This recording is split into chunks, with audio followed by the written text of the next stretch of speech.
সকাল আমার প্রিয় বন্ধুরা, শাশুড়ি বৌমা রান্নাঘরের নতুন ব্লগে তোমাদের সবাইকে স্বাগত জানাই। আশা করছি যে যেখানে আছো ভালো আছো, সুস্থ আছো। তো আজকে সারাদিন যা যা কাজকর্ম করব সবটাই তোমাদের সাথে শেয়ার করব। তো পুরো ভিডিওটি দেখার অনুরোধ রইল তোমাদের কাছে। তো দেখো বন্ধুরা, এখন কটা বাজে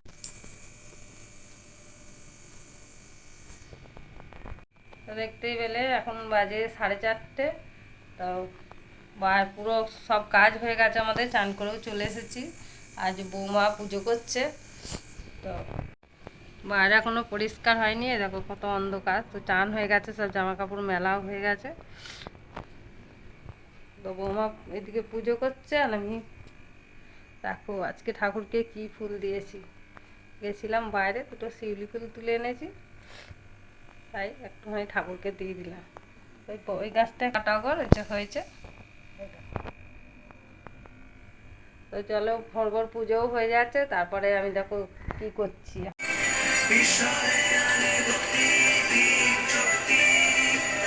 পীতাম্বরী দীপ শক্তি করা ঈশ্বরের অনুভূতি।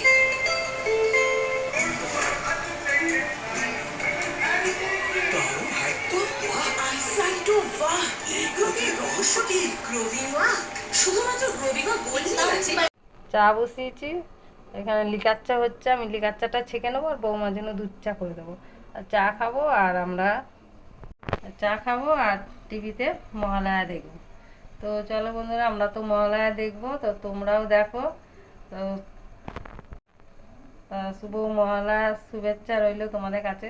ওই জন্য ছোট্ট করে একটা ভিডিও দিলাম। তো চলো মহালয়া দেখি।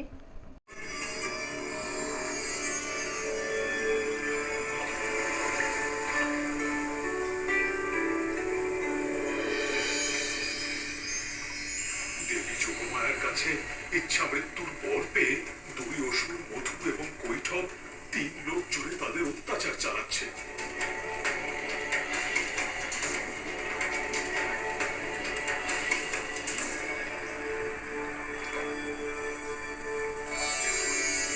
হে দেবী, অসুরদ্বয় আপনার বরে বলিয়া তাদের অত্যাচারে এই জগৎ সংসারের অনিষ্ট হওয়ার পূর্বেই তাদের বিনাশ করতে হবে।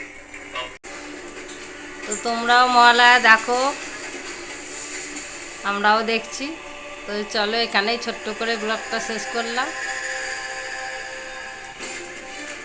যারা নতুন বন্ধু হয়ে আমার এই ভিডিওটি দেখছো, তাদেরকে আমার পাশে থাকার অনুরোধ রইল। আর যারা পুরনো বন্ধু আমার পাশে আছো, তাদেরকে আমার অনেক অনেক ধন্যবাদ আর অনেক অনেক ভালোবাসা। তো চলো, আজকে এখানেই ভালো থাকবে, সুস্থ থাকবে।